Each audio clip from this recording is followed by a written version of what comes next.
Hi, everybody. Good morning. Welcome back to the online platform of fifth semester BA English Methodology of Literature. Guys, we did hear discussions on different topics. Am I right? Good. Our important topics were gender, marginalized gender, feminism and feministic criticism, feministic critique by Elaine Showalter and gynocriticism, different phases of feministic criticism, 3 stages, race and ethnicity, black feminism, post-colonial feminism, and the queer theory or lesbian or gay criticism. These are our last classes important topics. And friends, today itself I would like to enter a new important topic, that is read on subaltern. Once again, subaltern or subalternity. Okay, let us discuss what is it. എന്താണ് subaltern എന്നതിനെ കുറിച്ച് നമുക്കൊന്ന് discuss ചെയ്യാം. Subaltern എന്ന വാക്ക് തന്നെ അർത്ഥമാക്കുന്നത് from below that means താഴേക്കിടയിൽ നിന്നും വരുന്നവർ, എന്താ പറയുക, മറ്റുള്ളവൻ്റെ കിരാളരായി വർക്ക് ചെയ്യുന്നവർ എന്നൊക്കെയാണ് സബാൾ എന്ന വേർഡിൻ്റെ അർത്ഥം. ഓക്കെ, സബാൾട്ടേണിറ്റി അല്ലെങ്കിൽ subaltern. Okay, let us discuss in detail. അപ്പോൾ ആദ്യമായിട്ട് whom does the subaltern refer? ആരെയാണ് സബാൾട്ടേൺ റെഫർ ചെയ്തത് നോക്കാം. സബാൾട്ടേൺ ആരെ പറ്റിയാണ് സബാൾട്ടേൺ എന്ന വാക്ക് ഉപയോഗിക്കുന്നത് എന്ന് നമുക്കൊന്ന് നോക്കാം. ഒന്നെല്ലാവരും വായിച്ചേക്കുമാണ്. In post-colonialism and related fields, subaltern refers to persons socially, politically, and geographically outside the hegemonic power structures. ശ്രദ്ധിക്കണം, ഹെജിമോണിക് ആയ പവർ സ്ട്രക്ചറിൽ നിന്നും, അത് ഹെജിമോണിക് എന്നാൽ മെയിൻ സ്ട്രീം അഥവാ നായകത്വമുള്ള, ആധിപത്യമുള്ള, സ്വാധീനമുള്ള, മുഖ്യധാരയിലുള്ള എന്നൊക്കെ പറയും. അതാണ് ഹെജിമോണിക് പവർ സ്ട്രീമിൽ നിന്നും അല്ലെങ്കിൽ പവർ സ്ട്രക്ചറിൽ നിന്നും ജോഗ്രഫിക്കലി ആയിട്ടും പൊളിറ്റിക്കലി ആയിട്ടും സോഷ്യലി ആയിട്ടും ഔട്ട്സൈഡ് ചെയ്യപ്പെട്ട, പുറം തള്ളപ്പെട്ട ആളുകൾക്കാണ് പോസ്റ്റ് കൊളോണിയലിസത്തിൽ എന്ത് പറയുന്നത്, സബാൾട്ടേൺ എന്ന് പറയുന്നത്. മനസ്സിലായി എന്ന് പറഞ്ഞത്? അപ്പോൾ പോസ്റ്റ് കൊളോണിയലിസം എന്ന കാലഘട്ടത്തിൽ സബാൾട്ടേൺ എന്ന ടേം ആർക്കാണ് ചേരുക? അവർ സോഷ്യലിയും പൊളിറ്റിക്കലിയും ജോഗ്രഫിക്കലുമായിട്ട് ഹെജിമോണിക് പവർ സ്ട്രക്ചറിൽ നിന്നും ഔട്ട്സൈഡ് ചെയ്യപ്പെട്ട ആളുകളാണ്. ഭൂമിശാസ്ത്രപരമായും രാഷ്ട്രീയപരമായും സോഷ്യൽ പരമായും സാമ്പത്തികപരമായും ഒക്കെ ഒരു മുഖ്യധാരയിൽ നിന്നും പുറന്തള്ളപ്പെട്ട ആളുകൾക്ക് പറയുന്നതാണ് സബാൾട്ടേൺ എന്നത്. അവരെയാണ് സബാൾട്ടേൺ എന്തുകൊണ്ട് റെഫർ ചെയ്യുന്നത്. U got it? Good. Okay guys, ഇനി നമുക്ക് നെക്സ്റ്റ് ഈ സബാൾട്ടേൺ എന്ന വേർഡ് ഒറിജിൻ ചെയ്തത് എവിടുന്ന് നോക്കാം. What was the origin of the word subaltern എന്ന ഒരു ടേം നോക്കാം. ഈ സബാൾട്ടേൺ എന്ന വേർഡ് ഒറിജിൻ ചെയ്തത് എങ്ങനെ നോക്കാം. നോക്കൂ. The term subaltern derived from the work of the Marxist theorist Antonio ഗ്രാംസി. അപ്പോൾ ഒരു മാർക്സിസ്റ്റ് തിയറിസ്റ്റായ, ഇടതുപക്ഷ ചിന്താഗതിക്കാരനായ ആന്റോണിയോ ഗ്രാംസി എന്ന് പറയുന്ന പ്രശസ്തനായ എഴുത്തുകാരൻ്റെ കൃതിയിൽ നിന്നും ഡിറൈവ് ചെയ്ത, ഉൾത്തിരിഞ്ഞ, പുറത്തു വന്ന ഒരു വേർഡാണ് സബാൾട്ടേൺ എന്ന ടേം. You got it? ആരാണ്? മാർക്സിസ്റ്റ് തിയറിസ്റ്റായ Antonio Gramsci. Okay, read on. The word entered post-colonial studies through the work of the Subaltern Studies Group, a collective of South Asian historians interested in exploring the role of non-elite actors in South Asian history. അപ്പോൾ subaltern studies ഗ്രൂപ്പിൻ്റെ കൃതികളിലൂടെയാണ് post colonial സ്റ്റഡീസിലേക്ക് ഈ word കടന്നു ചെല്ലുന്നത്. ഏത് word? Subaltern എന്ന word post colonial സ്റ്റഡീസിലേക്ക് കടന്നു ചെല്ലുന്നത് എങ്ങനെയാണ്? Through the work of the subaltern studies group. ആ ഒരു ഗ്രൂപ്പിലൂടെയാണ്, അവരുടെ ഗ്രൂപ്പിൻ്റെ വർക്കിലൂടെയാണ്. Got it? ഗുഡ്. ഇവിടെ ഗ്രൂപ്പിൻ്റെ വർക്ക് ഏതാണ്? A collective of south Asian historians. ഇവർ ഒരു കൂട്ടം ആളുകളാണ്, സൗത്ത് ഏഷ്യൻ ഹിസ്റ്റോറിയൻസിൻ്റെ ഒരു കൂട്ടം ആളുകളാണ്. ഇൻട്രസ്റ്റഡ്, അവരുടെ താല്പര്യം എന്തിനാണ്? ഇൻ എക്സ്പ്ലോറിങ്, ചികഞ്ഞന്വേഷിക്കുക, പര്യടനം നടത്തുന്നതിലാണ്. The role of non elite actors. Non elite ആയ, ദാറ്റ് മീൻസ് അത്രമേൽ എന്തല്ലാത്ത, ഉന്നത നിലവാരം പുലർത്താത്ത, ദാറ്റ് മീൻസ് താഴേക്കിടയിൽ കിടക്കുന്ന non elite actors in South Asian history. South Asian ഹിസ്റ്ററിയിലുള്ള നോൺ എലൈറ്റ് ആക്ടേഴ്സിൻ്റെ റോളിനെ കുറിച്ച് പര്യവേഷണം നടത്തുന്നതിൽ തൽപരരായ ഒരു കൂട്ടം സൗത്ത് ഏഷ്യൻ ഹിസ്റ്റോറിയൻസ് ആണ് ഈ അവരുടെ കൃതികളിലൂടെ എന്ത് ചെയ്തത്? സബാൾട്ടേൺ എന്ന് പറയുന്ന ഒരു വേർഡ് പോസ്റ്റ് കൊളോണിയൽ സ്റ്റഡീസിലേക്ക് പ്രവേശിപ്പിച്ചത്. ഓക്കെ, വായിച്ചാൽ നിങ്ങൾക്ക് മനസ്സിലാകാൻ സിമ്പിൾ ലാംഗ്വേജ് ആണ്. Good it? Good. Okay guys, ഇത് നമുക്ക് നെക്സ്റ്റ് ഒരു പോയിന്റ് എന്ന് പറയുന്നത് what was the beginning of subaltern studies in India എന്നതാണ് ചോദ്യം. എന്ത്? അപ്പോൾ ഈ സബാൾട്ടേൺ എന്ന് പറയുന്ന സ്റ്റഡി ഇന്ത്യയിൽ തുടക്കം കുറിക്കുക. ഇന്ത്യയിൽ അതിൻ്റെ ബിഗിനിങ് എങ്ങനെയായിരുന്നു? ഇന്ത്യയിൽ, അതാണ് നമ്മൾ അടുത്ത ഡിസ്കസ് ചെയ്യാൻ പോകുന്നത്. എല്ലാവരും ഒന്ന് റീഡ് ചെയ്ത്. അപ്പോൾ ഇന്ത്യയിലേക്ക് ഈ സബാൾട്ടേൺ എന്ന് പറയുന്ന വേർഡ് തുടക്കം കുറിക്കാനുള്ള കാരണം വായിച്ചോളൂ. അതെങ്ങനെയാണ്? രഞ്ജിത്ത് ഗുഹ. ആരാണ്? രഞ്ജിത്ത് ഗുഹ. അയാൾ ആരാണ്? A Bengali historian. ഒരു ബംഗാളി ഹിസ്റ്റോറിയനായ രഞ്ജിത്ത് ഗുഹ പബ്ലിഷ്ഡ് ഹിസ് വർക്ക്. അയാളുടെ ഒരു കൃതി അദ്ദേഹം പബ്ലിഷ് ചെയ്തു. അതിൻ്റെ പേരാണ് elementary aspects of peasant insurgency in colonial India in 1983. 1983 അദ്ദേഹത്തിൻ്റെ ഒരു പുസ്തകം അദ്ദേഹം പബ്ലിഷ് ചെയ്തത്. ആര്? രഞ്ജിത്ത് ഗുഹ. അദ്ദേഹം ആരാണ്? ബംഗാളി ഹിസ്റ്റോറിയൻ. പുസ്തകത്തിൻ്റെ പേര് elementary aspects of peasant insurgency in colonial India എന്ന പേരിലുള്ള ഒരു പുസ്തകം, ഒരു വർക്ക് അദ്ദേഹം പബ്ലിഷ് ചെയ്തു 1983. ഓക്കെ, ആര്? രഞ്ജിത്ത് ഗുഹ. അയാൾ ആരാണ്? Bengali historian. After that, scholars and historians began to discuss subaltern issues. ഈ പുസ്തകം ബഹുമാനപ്പെട്ട രഞ്ജിത്ത് ഗുഹ, ബംഗാളിയൻ ഹിസ്റ്റോറിയനായ ഈ മഹാമനുഷ്യൻ ഈ ഒരു പുസ്തകം പബ്ലിഷ് ചെയ്തതിന് ശേഷമാണ് ഇത്തരത്തിലുള്ള സബാൾട്ടേൺ എന്ന് പറയുന്ന ഒരു വിഭാഗം ആളുകളെ കുറിച്ച് ചർച്ച ചെയ്യാനും ഡിസ്കസ് ചെയ്യാനും അവരെക്കുറിച്ച് എക്സ്പ്ലോർ ചെയ്യാനൊക്കെ ഇന്ത്യയിൽ ആരംഭിച്ചത് എന്നർത്ഥം. U got it? Good. Okay friends, later അതിനുശേഷം നമുക്ക് സബാൾട്ടേണിറ്റി എന്നത് എന്തിനെ റെഫർ ചെയ്യുന്നു നോക്കാം.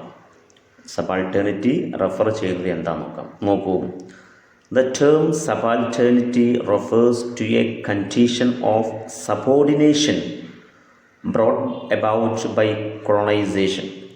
അപ്പോൾ കൊളോണൈസേഷൻ കൊണ്ടുവന്ന അഥവാ കോളനി വൽക്കരണത്തിലൂടെ ഉണ്ടായിത്തീർന്ന ഒരു തരം സബോർഡിനേഷൻ്റെ കണ്ടീഷൻ, അവസ്ഥയെ കാണിക്കാനാണ് സബാൾട്ടേണിറ്റി എന്ന ടേം ഉപയോഗിക്കുന്നത്. അപ്പോൾ സബാൾട്ടേണിറ്റി എന്ന ടേം റെഫർ ചെയ്യുന്നത്, അത് ഉപയോഗിക്കുന്നത്, അത് മനസ്സിലാക്കി തരുന്നത് എന്തിനെയാണ്? കോളനി വൽക്കരണത്തിലൂടെ ബ്രോട്ട് അബൌട്ട് ചെയ്ത, ഉണ്ടായിത്തീർന്ന ഒരു തരം സബോർഡിനേഷൻ്റെ കണ്ടീഷനെ കാണിക്കാനാണ് സബാൾട്ടേണിറ്റി എന്ന ടേം റെഫർ ചെയ്തത്. ഓക്കെ, അല്ലെങ്കിൽ or other forms of economic, അല്ലെങ്കിൽ എക്കണോമിക് സാമ്പത്തികപരമായ ചില കണ്ടീഷനുകൾ, അല്ലെങ്കിൽ സോഷ്യൽ സാമൂഹികപരമായ, അല്ലെങ്കിൽ റേഷ്യൽ ആയിട്ടുള്ള, അല്ലെങ്കിൽ ലിംഗ്വിസ്റ്റിക് ആയ, അല്ലെങ്കിൽ കൾച്ചറൽ ഡോമിനൻസ്, ഇങ്ങനെയൊക്കെയുള്ള ഒരു എന്താ പറയുക, സാമൂഹികവും സാമ്പത്തികവും വർഗീയപരവും ഭാഷാപരവും സാംസ്കാരികപരവുമായ ഡോമിനൻസുകളെയൊക്കെ തരം താഴ്ത്തലുകളുടെ ഒരു അവസ്ഥയെയും റെഫർ ചെയ്യാനാണ്, കാണിക്കാനാണ് സബാൾട്ടേണിറ്റി എന്ന ടേം ഉപയോഗിക്കുന്നത്. ഓക്കെ, അപ്പോൾ രണ്ട് തരത്തിലാണ്. ഒന്ന് കൊളോണൈസേഷനിലൂടെ ഉണ്ടായിത്തീർന്ന ഒരു തരം അവസ്ഥ, മറ്റൊന്ന് സാമ്പത്തികവും സാമൂഹികവും സാംസ്കാരികവും വർഗീയവും ഭാഷാപരവും ഒക്കെയുള്ള ഒരു തരം തരം താണ അവസ്ഥയെ കാണിക്കാനുമാണ് ഇത് യൂസ് ചെയ്യുന്നത്, സബാൾട്ടേണിറ്റി എന്ന ടേം റെഫർ ചെയ്യുന്നത്. Okay, good. Subaltern studies is a study of power എന്നുള്ളതാണ്. എന്താ പറഞ്ഞത്? Subaltern studies is a study of power. അപ്പോൾ സബാൾട്ടേണെ കുറിച്ചുള്ള പഠനം എന്തിനെക്കുറിച്ചുള്ള പഠനമാണ്? Is a study of power, അധികാരത്തെക്കുറിച്ചുള്ള പഠനമാണ് എന്നതാണ് പറയുന്നത്. Who has it and who does not. ആർക്കൊക്കെയാണതുള്ളത്, ആർക്കൊക്കെയാണതില്ലാത്തത്, ശക്തിയും അധികാരവും അധീശത്വവും ആധിപത്യവും ആരുടെ കയ്യിലുണ്ട്, ആരുടെ കയ്യിലില്ല എന്നതിനെക്കുറിച്ച് കാണിക്കാനാണ് ഈ ടേം യൂസ് ചെയ്യുന്നത്. Okay guys, read on. A major figure in the post-colonial analysis of the native subject is Homi Bhabha. ആരാണ്? ഹോമി ഭാഭ. അപ്പോൾ പോസ്റ്റ് കൊളോണിയൽ വിഷയത്തിലെ മേജർ ഫിഗർ എന്ന് പറയുന്നത് analysis of the native subject, പ്രാദേശിക വിഷയങ്ങളെ അനലൈസ് ചെയ്യുന്ന പോസ്റ്റ് കൊളോണിയൽ ഫിഗറിലെ പ്രധാനപ്പെട്ട ആൾ എന്ന് പറയുന്നത് ഹോമി ഭാഭയാണ്. ഓക്കെ, ഉണ്ടല്ലോ. ഇൻ ഹിസ് ഒപ്പീനിയൻ, അദ്ദേഹത്തിൻ്റെ അഭിപ്രായത്തിൽ colonial discourse is unstable and fractured എന്നുള്ളതാണ്. ഹോമി ഭാഭ പറയുന്നത് കൊളോണിയൽ ഡിസ്കോഴ്സ്, കൊളോണിയലായിട്ടുള്ള പഠനശാഖകൾ, ഡിസ്കോഴ്സുകളൊക്കെ ഈസ് അൺസ്റ്റേബിൾ, അത് സ്റ്റേബിൾ അല്ല, ആൻഡ് ഫ്രാക്ചേർഡ്, അത് എന്തല്ല, ഒരുമിച്ച് കൂടി നിൽക്കുന്നതല്ല, അത് തുണ്ടം തുണ്ടമായി നിൽക്കുന്ന ഒന്നാണ്, ഒരു യൂണിറ്റി അതിനില്ല എന്നതാണ് ഹോമി ഭാഭ പറയപ്പെടുന്നത്. Okay, the repetition of the stereotypes is not a sign of the power of colonial discourse എന്നുള്ളതാണ്. ഏത്? The repetition of the stereotypes, സ്റ്റീരിയോ ടൈപ്പായ സാധനങ്ങൾ ഇങ്ങനെ ആവർത്തിച്ച് വരിക, അപ്പോൾ ഒരേ രീതിയിലുള്ളത് എന്നെന്നും ഒന്നെന്നെ ആവർത്തിച്ച് വരിക, is not a sign of the power of colonial discourse, അത് കൊളോണിയൽ ഡിസ്കോഴ്സിൻ്റെ ശക്തിയുടെ ഒരു ചിഹ്നം അല്ല. എന്ത്? സ്റ്റീരിയോ ടൈപ്സ് എന്ത് ചെയ്യുക? റിപ്പീറ്റ് ചെയ്തു വരിക എന്നുള്ളത്. Rather this repetition is only a sign of its inherent instability, അത് കൊളോണിയൽ ശക്തിയുടെ ഇൻസ്റ്റെബിലിറ്റിയെ, അസ്ഥിരതയെയാണ് കാണിക്കുന്നത്. അപ്പോൾ സ്റ്റീരിയോ ടൈപ്സായ റെപ്പറ്റീഷൻ, ഒരേ രീതിയിലുള്ള സംഗതി എന്നും ഒരേ ആളുകൾ ഇങ്ങനെ വരിക എന്നുള്ളത്, അത് ആവർത്തിച്ച് വരിക എന്നുള്ളത്, അത് കൊളോണിയൽ ഡിസ്കോഴ്സിൻ്റെ ശക്തിയെ കാണിക്കുന്ന ഒന്നല്ല, മറിച്ച് അതെന്താണ്? അത് as a sign of its inherent ഇൻസ്റ്റെബിലിറ്റിയാണ്. അഥവാ കൊളോണിയൽ ശക്തിയുടെ ഇൻസ്റ്റെബിലിറ്റിയുടെ ചിഹ്നമായിട്ടേ അത് കാണാൻ കഴിയുകയുള്ളൂ. ഒരേ സംഗതി, സ്റ്റീരിയോ ടൈപ്സായ സംഗതി റിപ്പീറ്റ് ചെയ്ത് വരിക എന്നുള്ളത്. Okay, good. Read on. Subaltern studies have produced 10 volumes of collected research articles എന്നതാണ്. അപ്പോൾ സബാൾട്ടേൺ സ്റ്റഡീസ് എന്ത് ചെയ്തിരിക്കുന്നു? 10ഓളം കളക്റ്റഡ് റിസർച്ച് ആർട്ടിക്കിൾസ് പ്രൊഡ്യൂസ് ചെയ്തിട്ടുണ്ട്, 10ഓളം. Okay, which comprise the main corpus, അതൊക്കെ ഒരേ കൃതിയുള്ള ഒരേ സാഹിത്യമായിട്ട് ഉൾക്കൊള്ളുകയും ചെയ്തു കേട്ടോ. മെയിൻ കോപ്പസായി കോംപ്രൈസ് ചെയ്തു. The school was founded by Ranajit Guha. നേരത്തെ പറഞ്ഞു, ഒന്നുകൂടി പറയാന്നുള്ളൂ കേട്ടോ.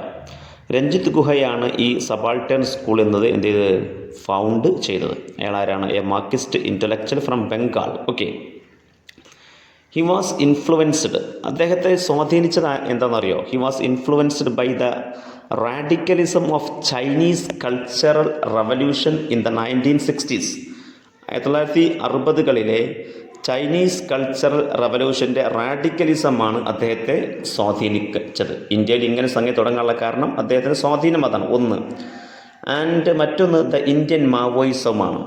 Indian Maoism which characterized independent India as a semi feudal and semi colonial state. അഥവാ സ്വാതന്ത്ര്യാനന്തര ഇന്ത്യയെ മാവോയിസം കണ്ടത് എങ്ങനെയാണ്? സെമി ഫ്യൂഡലായിട്ടും ആൻഡ് സെമി കൊളോണിയൽ സ്റ്റേറ്റുമായിട്ടാണ് ഇൻഡിപെൻഡൻറ്റ് ഇന്ത്യയെ ആര് പരിഗണിക്കുന്നത്? മാവോയിസ്റ്റുകൾ. അപ്പോൾ ഈ ഇന്ത്യൻ മാവോയിസ്റ്റുകളും അതോടൊപ്പം തന്നെ ചൈനീസ് കൾച്ചറൽ റവല്യൂഷനുകളുടെ റാഡിക്കലിസവുമാണ് നമ്മുടെ ബഹുമാനപ്പെട്ട മാർക്സിസ്റ്റ് ഇൻ്റലക്ച്വലായ രഞ്ജിത്ത് ഗുഹയെ സ്വാധീനിക്കുകയും അങ്ങനെ അദ്ദേഹം സബാൾട്ടേൺ എന്നുള്ളൊരു ടേം ഇന്ത്യയിൽ കൊണ്ടുവരികയും ചെയ്തു. U got it? Good. Okay guys, read on. Subaltern means from below. നേരത്തെ നമ്മൾ ചർച്ച ചെയ്തു അല്ലേ? ഫ്രം ബിലോ എന്നതാണ് സബാൾട്ടേൺ എന്തുകൊണ്ട് അർത്ഥമാക്കുന്നത്? താഴേക്കടയിൽ നിന്നും ഉയർന്നു വരിക. From below. It is aimed to bring to light the history of the poor, tribals and the vagabonds. അപ്പോൾ സബാൾട്ടേൺ എന്ന ഒരു ടേം കൊണ്ട് എയിം ചെയ്യുന്നത് ടു ബ്രിങ് ടു ലൈറ്റ്, എന്താ ചെയ്യുക? വെളിച്ചത്തിലേക്ക് കൊണ്ടുവരിക എന്നുള്ളതാണ് കേട്ടോ. അഥവാ മെയിൻ സ്ട്രീമിലേക്ക് കൊണ്ടുവരിക. The history of the poor, എന്തിനെ? പുവറിൻ്റെ ഹിസ്റ്ററിയെ, ട്രൈബൽസിൻ്റെ ഹിസ്റ്ററിയെ, ആൻഡ് ദ വാഗബോൺസ്, വേഗബോണ്ട് എന്ന് പറഞ്ഞാൽ നമ്മൾ ഈ അലഞ്ഞു തിരിഞ്ഞ് നടക്കുന്ന നാടോടി എന്നൊക്കെ പറയുമല്ലോ. അപ്പോൾ അത്തരം ആളുകളുടെ ട്രൈബൽസിൻ്റെ പുവറിൻ്റെ ഹിസ്റ്ററിയെ ലൈം ലൈറ്റിലേക്ക് കൊണ്ടുവരിക എന്നുള്ളതാണ് ഈ സബാൾട്ടേണിൻ്റെ എയിം എന്ന് പറയുന്നത്. Got it? Read on. This school reveals the role played by the downtrodden in the making of a society. ഈ സ്കൂൾ പ്രധാനമായും തുറന്നു കാണിക്കുന്ന ഒരു സംഗതി എന്താ പറയുക, ഒരു റോളാണ്. ആളുടെ role played by the downtrodden, അടിച്ചമർത്തപ്പെട്ട ചവിട്ടിമെതിക്കപ്പെട്ട ആളുകളുടെ പങ്കുകൾ in the making of a society. ഒരു സൊസൈറ്റിയെ നിർമ്മാണത്തിൽ, സൊസൈറ്റിയുടെ രൂപീകരണത്തിൽ അടിച്ചമർത്തപ്പെട്ടവരുടെ പങ്കിനെക്കുറിച്ച് ചില ആളുകളെ മാർജിനലൈസ് ചെയ്ത് വെച്ചു അല്ലേ. പക്ഷെ ആ ഒരു സമൂഹത്തെ നിർമ്മിക്കുന്നതിൽ അത്തരം ആളുകളുടെ പങ്ക്, റോള് എന്ത് എന്ന് വെളിച്ചത്ത് കൊണ്ടുവരുന്നതായിരുന്നു ഈ സബാൾട്ടേൺ ടെർമിനൽ സ്കൂളിൻ്റെ പ്രധാന ലക്ഷ്യം, എയിം എന്ന് പറയുന്നത്. Okay, good. ഇനി വായിക്കൂ. It was launched to highlight the failure of the Indian bourgeoisies to speak for the nation. പിന്നെ ഈ സ്കൂള് ലോഞ്ച് ചെയ്ത് എന്തിനാ അറിയോ? ടു ഹൈലൈറ്റ്, അത് കാണിക്കാനാണ്. എന്ത് കാണിക്കാൻ? The failure of the Indian bourgeoisies, Indian ബൂർഷോസികളുടെ പരാജയത്തെ തുറന്നു കാണിക്കാൻ. To speak for the nation, ഈ ഒരു ഇന്ത്യ എന്ന് പറയുന്ന രാഷ്ട്രത്തിന് വേണ്ടി അവർ ഒന്നും സംസാരിച്ചിട്ടില്ല, അല്ലെങ്കിൽ സംസാരിച്ചതൊക്കെ തന്നെ പരാജയപ്പെട്ടു പോയിരിക്കുന്നു എന്ന് കാണിക്കാനും ഹൈലൈറ്റ് ചെയ്യാനും വേണ്ടിയിട്ടാണ് ഈ സ്കൂള് ലോഞ്ച് ചെയ്തത്. U got it? Good. Read on. The elitists were accused of erasing the concept of nationhood and the subaltern domain from the freedom struggle. അപ്പോൾ എലൈറ്റിസ്റ്റ് എന്ന് പറഞ്ഞാൽ മേലാളന്മാർ, അവർ ആരോപിക്കപ്പെട്ടു, അക്യൂസ്ഡ് ഓഫ് ഇവേസിങ് the concept of nationhood. Nationhood എന്ന കോൺസെപ്റ്റിനെ ഒഴിവാക്കുന്നതിനെക്കുറിച്ച് അവർ ആരോപണ വിധേയരായി. And the subaltern domain from the freedom struggle, freedom സ്ട്രഗിളിൽ നിന്നും സബാൾട്ടേൺ ഡൊമൈനെ ഒഴിവാക്കുന്നതിലും അവർ ആരോപിക്കപ്പെട്ടു. Okay, it is accused that the subaltern groups were pushed aside and made the historyless by the dominant elitists. എന്താ പറഞ്ഞത്? It is accused. പിന്നെ ഇത് ഒന്നുകൂടി എന്ത് ചെയ്യപ്പെട്ടു? ആരോപിക്കപ്പെട്ടു. That the subaltern groups were pushed aside, അവരെ പുറന്തള്ളപ്പെട്ടു എന്നതുകൊണ്ട്, and made the history less, അവർ ഹിസ്റ്ററി ലെസ്സായി തീർന്നു. ബൈ ദ ഡോമിനൻ്റ് എലൈറ്റിസ്റ്റ്, ആരാൽ? മേലാള വർഗന്മാരുടെ, സജാതീയരുടെ ഡോമിനൻറ്റിനാൽ ഹിസ്റ്ററി ലെസ്സാക്കപ്പെട്ടവരാണ്, പുഷ്ഡ് അസൈഡ് ചെയ്യപ്പെട്ടവരാണ് സബാൾട്ടേൺ എന്നതും അവരെക്കുറിച്ച് ഒരു ആരോപണം ഉണ്ടാക്കിയിട്ടുണ്ട്. Okay, you got it? Good. Okay guys, next point വായിക്കൂ. The nationalism and Marxist history.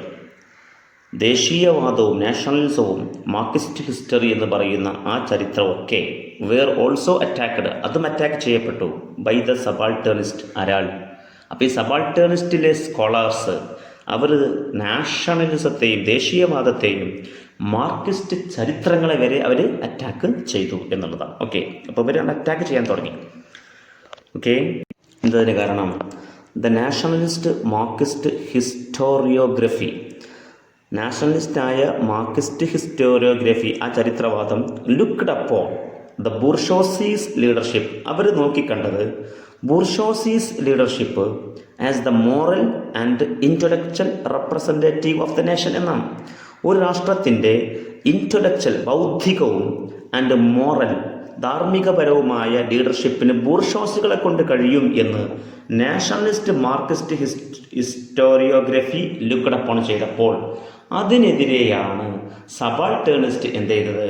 താഴെക്കടിയുള്ള ആളുകൾ അറ്റാക്ക് ചെയ്തത്. Okay, good. Guys, read on.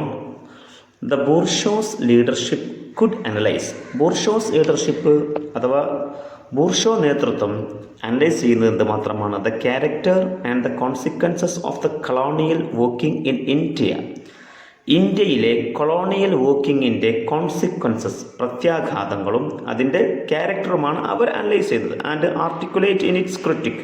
Okay, എന്നാൽ but the subaltern studies question this claim, bourgeoisies നേതൃത്വം അനലൈസ് ചെയ്ത പരിശോധിക്കുന്ന ഈ ക്ലെയിമിനെ ആര് ചോദ്യം ചെയ്തു? സബാൾട്ടേൺ സ്റ്റഡീസ് ഈ ക്ലെയിമിനെ ക്വസ്റ്റ്യൻ ചെയ്യും. എന്നിട്ട് ക്വസ്റ്റ്യൻ ചെയ്തിട്ട് അവരെന്ത് പറഞ്ഞു? Come on, they accuse the bourgeoisies leadership. അവർ ബൂർഷോസീസ് ലീഡർഷിപ്പിനെ അക്യൂസ് ചെയ്തു, കുറ്റം ആരോപിച്ചത് എങ്ങനെയാണ്? Projecting the nation in its own image. അവർ രാഷ്ട്രത്തെ പ്രൊജക്റ്റ് ചെയ്യുന്നത് അവരുടേതായ ഇമേജിനെ വെച്ചുകൊണ്ട്, ദാറ്റ് മീൻസ് ബൂർഷോസികളുടെ ഇമേജുകളെ വെച്ചുകൊണ്ടാണ് രാഷ്ട്രത്തെ അവർ അളന്നു നോക്കുന്നത്. ഒരു രാഷ്ട്രം എന്ന് പറഞ്ഞാൽ ബൂർഷോസികളുടേതാണ് എന്നതാണ് അവർ പറയുന്നത്. ആൻഡ് ഇവേസിങ് the subaltern domain from the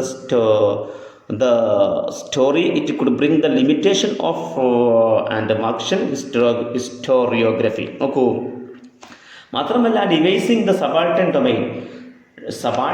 ഡൊമൈനെ അവർ ഒഴിവാക്കുകയും ചെയ്യുന്നു ഫ്രം ദ സ്റ്റോറി, കഥയിൽ നിന്ന് തന്നെ. അപ്പം ചരിത്രത്തിന് തന്നെ, കഥയിൽ നിന്ന് തന്നെ എന്ത് ചെയ്യുന്നു? സബാൾട്ടേൺ ഡൊമൈനെ അവർ ഒഴിവാക്കുകയും ബൂർഷോസികളുടെ ഇമേജുകൾ വെച്ചുകൊണ്ട് രാഷ്ട്ര നിർമ്മാണത്തിന് അവർ മുന്നിട്ടിറങ്ങുകയും ചെയ്യുന്ന ഇത്തരം സംഗതികളാണ് ആര് ചെയ്യുന്നത്? ബൂർഷോസി ലീഡർഷിപ്പ് ചെയ്യുന്നത് എന്നാണ് അവർ ആരോപണം ഉന്നയിച്ചത്. Clear? It could bring the limitation of, അതൊരു ലിമിറ്റേഷൻ കൊണ്ടുവന്നു. ആൻഡ് മാർക്സിയൻ ഹിസ്റ്റോറിയോഗ്രഫി, ഏതിൽ നിന്നും? ദേശിൽ നിന്നും, പിന്നെ മാർക്സിയൻ അഥവാ നാഷണലിസ്റ്റ് നയിക്കാരം കേട്ടാ. അപ്പോൾ ദേശീയവാദത്തിന് ഒരു പരിമിതി കൊണ്ടുവരികയും ആൻഡ് മാർക്സിയൻ ഹിസ്റ്റോറിയോഗ്രഫിയിൽ നിന്നും ഒരു ലിമിറ്റേഷൻ, ഒരു പരിമിതി കൊണ്ടുവരികയും ചെയ്തു. കാരണം ഈ ബൂർഷോസി ലീഡർഷിപ്പ് എന്തുമാത്രമേ പ്രൊജക്റ്റ് ചെയ്യുന്നുള്ളൂ, അവരുടേതായ ഇമേജുകൾ മാത്രം. ആരെ മൈൻഡ് ചെയ്യുന്നേ ഇല്ല? സബാൾട്ടേണിനെ ഫ്രം ബിലോ, താഴെക്കടയുള്ളവരെ മൈൻഡ് ചെയ്യുന്നേ ഇല്ല. ഓക്കെ, അതാണ് അവർ ആരോപിച്ച ഒരു സംഗതി. Got it? Good guys. At any rate, subaltern studies has raised the level of debate in Indian historiography. നോക്കൂ, ഇന്ത്യൻ ചരിത്ര നിർമ്മാണത്തിൽ അറ്റ് എനി റേറ്റ്, എന്ത് വില കൊടുത്തും സബാൾട്ടേൺ സ്റ്റഡീസ് എന്ത് ചെയ്തു? അവരുടെ ഡിബേറ്റ് ലെവൽ ഉയർത്തിക്കൊണ്ടുവന്നു. അപ്പം അവരെ പരമാവധി പിന്തള്ളപ്പെടാൻ പല ബൂർഷോസി ചിന്തകാരന്മാരും മാർക്സിയൻ ചിന്തകാരന്മാരും ശ്രമിച്ചപ്പോഴൊക്കെ ഈ സബാൾട്ടേണിനെ എന്താ പറയുക, അവരുടേതായ ലെവലിൽ നിന്നുകൊണ്ട് ഡിബേറ്റുകളെ, സംവാദങ്ങളെ ഉയർത്തിക്കൊണ്ടുവരാൻ, ചർച്ച ചെയ്യിപ്പിക്കുവാൻ അവരെ കൊണ്ട് സാധിച്ചു. അറ്റ് എനി റേറ്റ് എന്നതാണ് ഇതിൻ്റെ ഒരു പ്രത്യേകത. Okay, though its corpus may be criticised. അവരുടെ കോപ്പസുകളെ അഥവാ സബൾട്ടേണിറ്റിയുടെ, ദാറ്റ് മീൻസ് ആ ആളുകളുടെ കോപ്പസ്, അവരുടെ മൊത്തം സാഹിത്യങ്ങളെ മേ ബി ക്രിട്ടിസൈസ്ഡ്, അവരെ നിരൂപിച്ചുവെങ്കിലും ബട്ട് സെർട്ടൈൻലി നോട്ട് ഇഗ്നോർഡ്, മുഴുവനായിട്ട് എന്ത് ചെയ്യാൻ സാധിച്ചില്ല? തള്ളാൻ സാധിച്ചില്ല. കേട്ടോ, സബൾട്ടാനിറ്റി അവർ ചെയ്ത സാഹിത്യങ്ങളും സംവാദങ്ങളൊക്കെ ഒരു പരിധിവരെ വിമർശന വിധേയമായെങ്കിലും തള്ളാൻ, ഇഗ്നോർ ചെയ്യാൻ സാധിച്ചില്ല എന്നുള്ളതാണ്. Okay, it has had an impact on the orientation of many scholars. കേട്ടോ, ഇറ്റ് ഹാസ് ഹാഡ്, അതിനൊണ്ടായിട്ടുണ്ട് ആൻ ഇമ്പാക്ട്, ഒരു impact on the orientation of many scholars. ഒരുപാട് സ്കോളേഴ്സ്, പണ്ഡിതേഴ്സിൻ്റെ ഓറിയൻറ്റേഷന് ഇമ്പാക്റ്റ് ഉണ്ടായിട്ടുണ്ട്.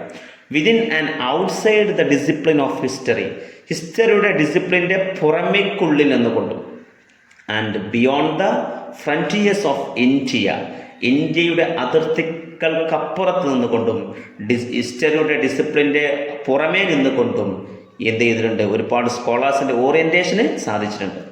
Whether it will retain its original radical impetus remain to be seen. അപ്പോൾ it will retain, അല്ലേ, അത് നിലനിർത്തുക തന്നെ ചെയ്യും. ഇറ്റ്സ് ഒറിജിനൽ റാഡിക്കൽ ഇംപെറ്റസ്, അതിൻ്റെ ഒറിജിനലായ റാഡിക്കലായ ഇംപെറ്റസ് എന്ന് പറഞ്ഞാൽ ഒരു പ്രചോദനം നിലനിൽക്കുക തന്നെ ചെയ്യും. റിമൈൻസ് ടു ബി സീൻ, നിലനിന്നതായിട്ട് നമുക്ക് കാണപ്പെടും. ദാറ്റ് മീൻസ് സബാൾട്ടേൺ എന്ന് പറയുന്ന അവരുടെ സ്കോളേഴ്സിൻ്റെ ഓറിയൻറ്റേഷനും അവരുടെ കൃതികളും വർക്കുകളും അവരുടെ കോപ്പസ് സാഹിത്യങ്ങളും മുഴുവനും എന്താ പറയുക, ക്രിട്ടിസൈസ് ചെയ്തുവെങ്കിലും ഒരിക്കലും തള്ളാൻ സാധിച്ചില്ല. ചുരുക്കി പറഞ്ഞാൽ അവരുടെ നിലവാരങ്ങൾ ഇന്ത്യൻ സമൂഹം അംഗീകരിക്കുകയും ഒറിജിനൽ സംഗതികളെ പ്രചോദനം ഉൾക്കൊണ്ട് ഈ ലോകത്ത് നിലനിൽക്കുകയും ചെയ്യും എന്ന് തന്നെയാണ് ഈ സബാൾട്ടേണിറ്റിയെക്കുറിച്ച് പറയാനുള്ളത്. അപ്പോൾ ഫ്രം ബിലോ, അവരെ തള്ളപ്പെട്ട് ഒഴിവാക്കപ്പെട്ട ആളുകളാണ് അവർ ഉയർത്തുവെന്നേറ്റു. ഇനി നമുക്ക് നെക്സ്റ്റ് ഒരു ചിന്തയുള്ളത് ദലിത് ലിറ്ററേച്ചറാണ്. Dalit, okay, we have to study Dalit literature. Okay guys, by saying this we have to finish today's online class. Next title, Dalit Literature. So wait and see. Next class, Dalit Literature. Thank you. Thank you for your cooperation. Have a nice day.